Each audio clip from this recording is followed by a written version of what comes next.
정청래 본인은 선당 후사했다. 뭐 그러면서 본인은 자기 정치를 하지 않았다라고 우기고 있는데 과연 맞는 말인가 한번 우리가 생각해봤으면 좋겠습니다.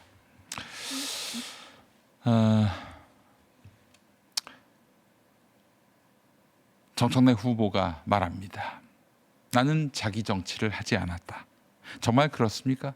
자기 정치란 거창한 것이 아닙니다.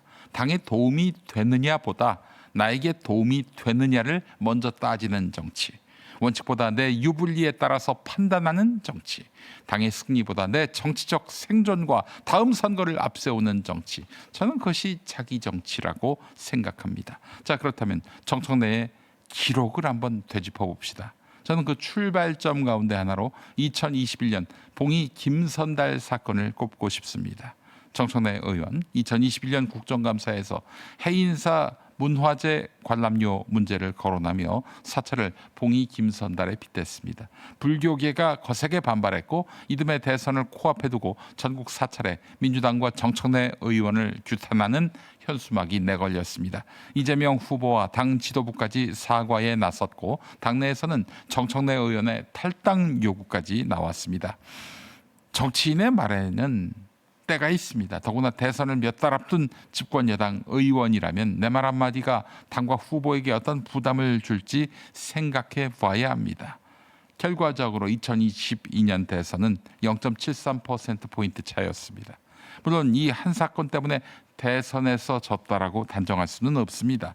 그러나 0.73%포인트로 갈린 선거를 앞두고 거대한 종교계와 충돌해서 당 전체가 수습에 매달리게 만든 정치가 과연 책임 있는 정치였는지 돌아봐야 합니다. 이재명 대통령만 속을 끓였습니까? 부상당한 송영길 대표도 수습하려고 애를 썼고 그리고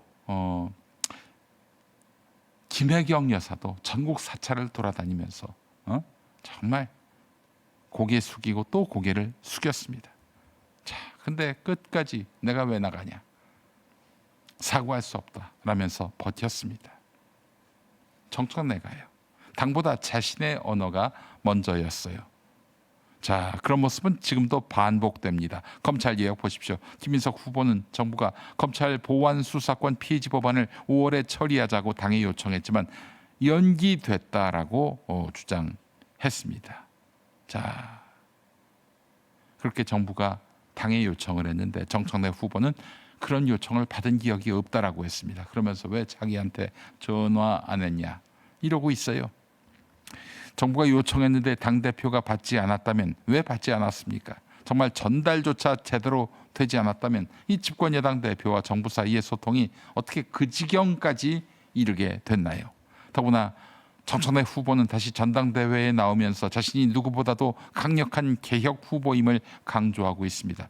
자, 그러니 이런 질문이 나오는 거예요. 해야 할 개혁을 완수한 것인가? 아니면 자신의 개혁성을 선거에서 보여주기 좋은 때까지 정치적 자산으로 남겨둔 것인가?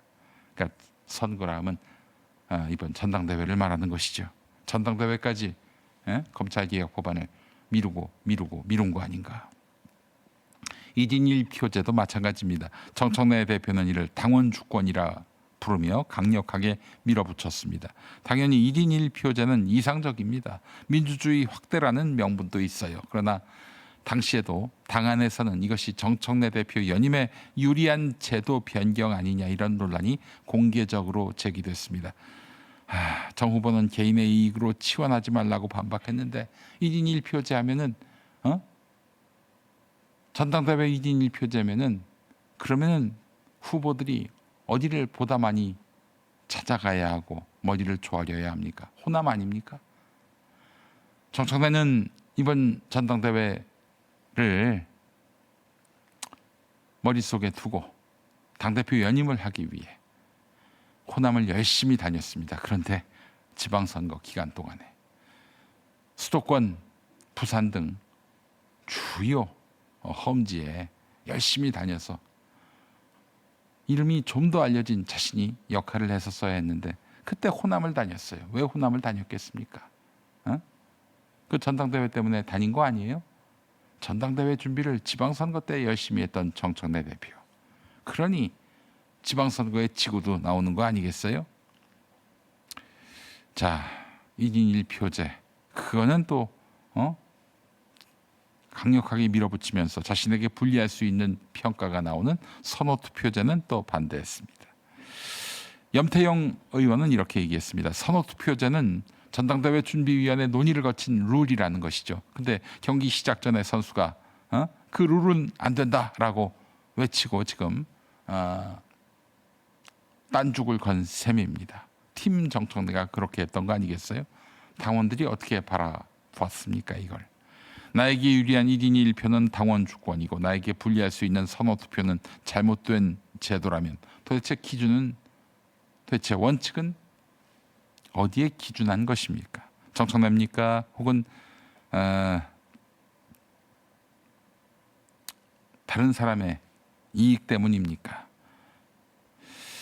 지방선거 때 말씀드렸습니다. 정청래 대표가 지방선거 기간 수도권과 충청 등 여러 지역을 돌았던 것은 사실이지만 호남에만 갔다라고 말하는 것은 무리가 있을 수는 있지만 그러나 최대 격전지 가운데 하나였던 부산에는 공식 선거운동 기간 한 번도 지원 유세를 가지 않았습니다. 서울시장 선거에서도 패했습니다.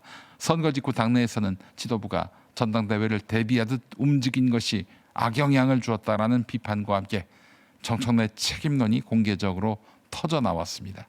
그 책임론이 가라앉기도 전에 무슨 일이 벌어졌습니까? 6월 24일 대표직을 내려놓고 곧바로 8월 전당대회 연임도전 수순에 들어갔습니다.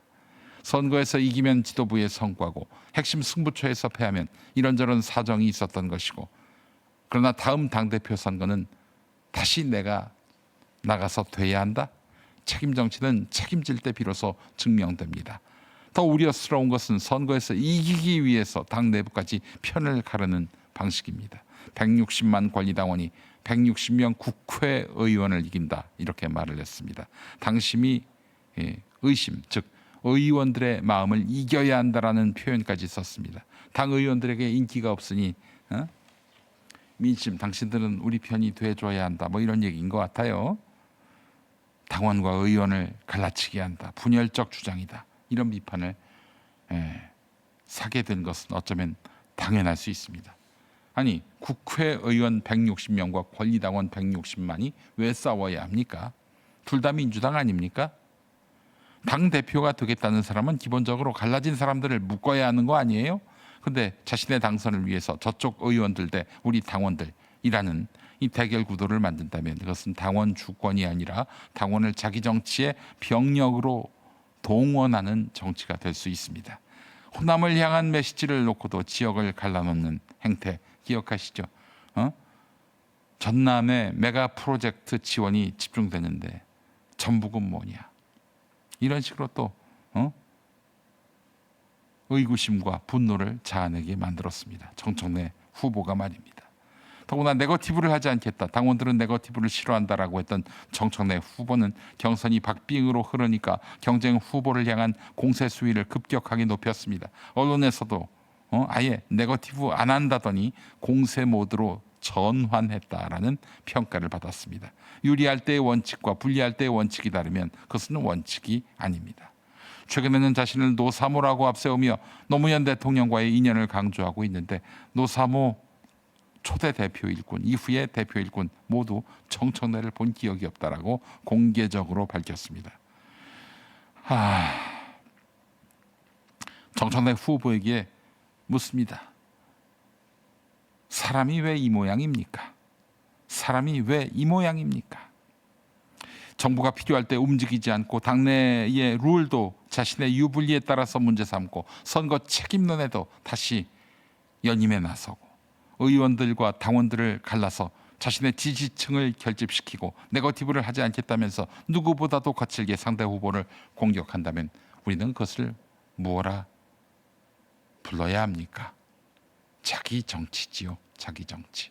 정치는 혼자 박수 받는 직업이 아닙니다. 특히 집권 여당 대표는 대통령과 정부를 뒷받침하고 의원과 당원을 묶고 자신의 지지자를 넘어 국민에게 당의 평판을 좋게 만드는 그래서 외연을 넓혀야 하는 자리입니다. 자신의 당선을 위해서 당을 갈라놓는 사람은 선거꾼은 될 수 있지만 리더는 될 수가 없습니다. 정청래 후보가 증명해야 할 것은 자신이 얼마나 세게 싸울 수 있느냐가 아닙니다. 자기 자신보다 당을 앞세울 수 있느냐, 이거지요. 제가 보기에 지금까지의 기록은 그 질문에 아직 그렇다라고 답해주지 않고 있습니다. 정청래 후보 이번에 확인됐습니다. 정치할 사람이 아니에요. 당신은 그냥 사업으로 일가를 이루었으면 더 나았겠다 하는 사람입니다. 객관적인 평가가 그렇습니다. 공정한 평판이 그러해요. 땅이 건강해야 사람도 건강해집니다. 제일 좋은 점은 일단 이제 화산의 토라는 크기 부드럽고 물 빠짐이 좋고 당근이나 이런 우엉이나 뿌리 작물들을 재배하기에는 아주 좋은 조건을 가지고 있죠. 그 미네랄이 풍부한 용암 해수를 가지고 야채소를 만들잖아요. 소비자들이 건강한 버섯을 드셨으면 좋겠다는 의미에서 유기농을 고집한다든지 버섯도 아주 깨끗하고 늘어는 땅을 사랑하는 농부들의 철학입니다. 제주 유기농 야채 100%, 늘어온 야채수. 자, 정성껏 가꾼 제주 유기농 야채로 만든 늘어온 야채수, 여러분 많이 사랑하고 계시죠? 요즘 폭염 때문에 아침마다 피곤하다고 아이스 아메리카노부터 찾으시는데 속 쓰리고 몸만 찬물에 겉도는 느낌 다들 느껴보셨을 겁니다. 이제 커피 대신에 늘어온 야채수로 아침을 바꿔보세요. 에비앙급 제주 용암 해수에 100% 유기농 야채를 담아서 무더위에 빠져나간 미네랄과 영양을 싹 채워줍니다. 자, 하지만 여러분 지금 준비했던 4차 물량이 전량 완판됐습니다. 지금 생산 라인을 24시간 풀 가동하고 있지만 주문량이 부족해서 지금부터는 8월 17일부터 순차 발송되는 긴급 5차 예약 판매로 진행됩니다. 5,000원짜리 아이스커피 딱 한 잔만 아껴보세요. 하루 단 1,800원이면 속 쓰린 커피 대신에 매일 아침 속 편하고 활기찬 하루가 만들어집니다. 이번 5차 물량도 언제 마감될지 몰라요. 화면 보고 계신 분들은 아래 링크를 눌러서 예약 순서부터 확보하시고요. 운전 중이신 분들은 늘어온 야채수 기억하셨다가 차 멈추고 검색해 보시기 바랍니다. 다음에는 늘어온 받아보실 우리 식구들끼리 다 같이 시원하게 건배 한잔 하시죠. 늘어온 건배.